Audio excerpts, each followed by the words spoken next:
চৈতন্য দেবের শিষ্য এসে বলি বন্ধের আবেদন করেছিলেন। তার সম্মান রক্ষার্থে শুরু হয়েছিল হরিনাম।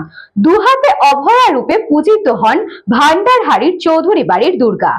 এই খবরটি নিবেদন করছে স্বামী বিবেকানন্দ ইউনিভার্সিটি, আপনার সন্তানের স্বপ্নের ভবিষ্যৎ গড়ে তোলার একমাত্র সঠিক ঠিকানা।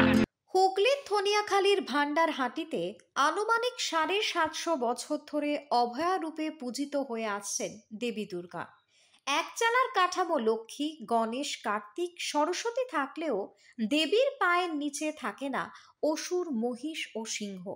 মা এখানে দ্বিভুজা, সিংহাসনের উপর বিরাজমান। যুগ যুগ ধরে একচালার কাঠামোতেই পুজো হয়ে আসছেন দেবী। বাড়িতেই মূর্তি করে পুজো করা হয়, ডাকের সাজে সাজানো হয় প্রতিমাকে। বাজে না কোনো মাইক, তবে ঢাক বাজে। নিষ্ঠা ভরে পুজো হয় মায়ের। কথিত আছে রামচন্দ্র চৌধুরী ছিলেন উত্তরপ্রদেশের কনৌজের বাসিন্দা।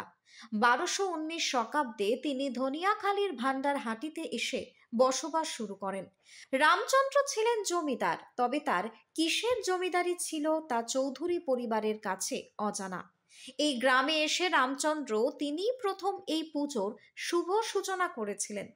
আগে খড়ের চালের ছাউনিতেই পুজো হতো দেবীর। পরবর্তীতে তা সংস্কার করে বিশাল পাকা মন্দির নির্মাণ করেছেন এই বংশের সদস্য অতুল চন্দ্র চৌধুরী। রামচন্দ্র আরও এক পুজো শুরু করেছিলেন, সেটা হলো রাধা গোবিন্দর পুজো। দুর্গা মন্দিরের পাশেই রয়েছে রাধা গোবিন্দের মন্দির। তার নিত্য পুজো করা হয়। মহালয়ার পরের দিন থেকেই রাধা গোবিন্দের ঘরে শুরু হয় চণ্ডীপাঠ। দুর্গা পুজোর সময় প্রথমে হয় রাধা গোবিন্দ পুজো, তারপরে শুরু হয় দুর্গা পুজো। বলির সময় রাধা গোবিন্দকে শয়নে দেওয়ার পরেই শুরু হয় বলি। ২৩ রকমের নৈবেদ্য দেওয়া হয় মাকে। সপ্তমী, অষ্টমী, নবমী ৩ দিনই বলি হয়। সপ্তমীর দিন আখ, ছাঁচি কুমড়ো এবং বাতাবি লেবু বলি হয়। অষ্টমী এবং নবমীর দিন হয় পশু বলি।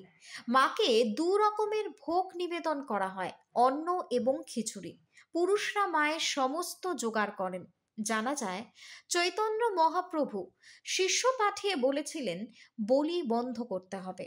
বলি বন্ধের আবেদন জানিয়েছিলেন, কিন্তু তৎকালীন চৌধুরী বংশের প্রবীণ সদস্যরা তা পুরোপুরি না মানলেও তার সম্মান রক্ষার্থে সেই থেকেই বলিদানের সময় হয় হরিনাম।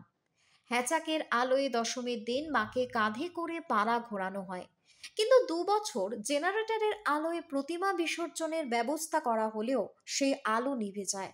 তারপর থেকে আর জেনারেটরের আলোয় মাকে বিসর্জন দেওয়া হয় না। হ্যাচাকের আলোতেই স্থানীয় তাল পুকুরে হয় প্রতিমার বিসর্জন।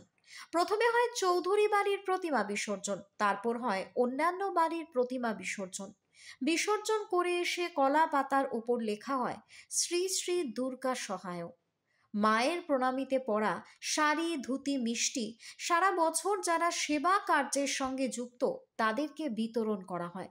ট্রাস্টিং বোর্ডের সেক্রেটারি প্রদীপ চৌধুরী এই পুজো সম্পর্কে কি বললেন শুনবো।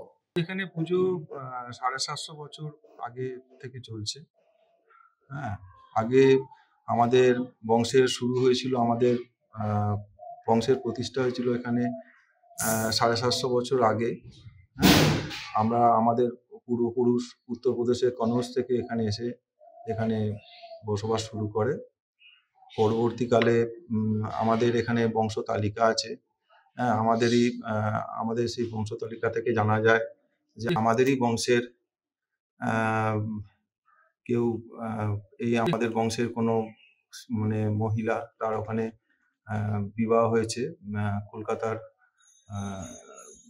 রায়চৌধুরী, ওই উত্তর কলকাতার যেসব পুজোগুলো চলে সেখানে এগুলো হয়েছে। আর আমাদের যেটা আমরা শুনি যে আমাদের এখানে অষ্টমী এবং নবমীর দিন বলি প্রথা চালু আছে। তো আমাদের শ্রী চৈতন্য মহাপ্রভু তিনি তার শিষ্যকে পাঠিয়েছিলেন আমাদের এখানে যে বলি যদি বন্ধ করা যায়। তো আমাদের সেই সময় যারা বয়স্ক আমাদের বংশের ছিলেন তারা বলিটা বন্ধ করেননি, কিন্তু তার শ্রী চৈতন্য মহাপ্রভু এবং তার শিষ্যের সম্মান রক্ষার্থে আমাদের এখানে বলির পাশাপাশি আমাদের হরিনামেরও নামগান হয় পুজোর সঙ্গে।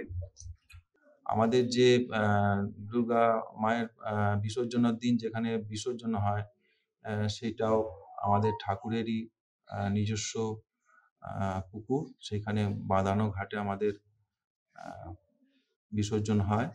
এই ঐতিহ্যবাহী পুজো সম্পর্কে চৌধুরী বংশের বর্তমান সদস্য জ্যোতিপ্রসাদ চৌধুরী বা কি জানালেন, শুনবো। প্রথমে রাধা গোবিন্দ সব কিছু হবে, তারপর এখানে পুজো আরম্ভ হয়ে যাবে সকালবেলা আছে। এখানে গোবিন্দ ভোগ খেয়ে শুয়ে পড়বেন, তারপর এখানে পুজো আরম্ভ হবে, বলি হবে, সব কিছু হবে। আচ্ছা, আগে কিরকম ছিল এই মণ্ডপ, কেমন ছিল? মণ্ডপ আগে খড়ের চাল ছিল, এখন অতুলবাবুর পুত্রগণ এটা করে দিয়েছেন। হুগলি থেকে সৌরভ ঘোষের রিপোর্ট, নিউজ বঙ্গ time. St. Augustine's Day School, Barrackpur.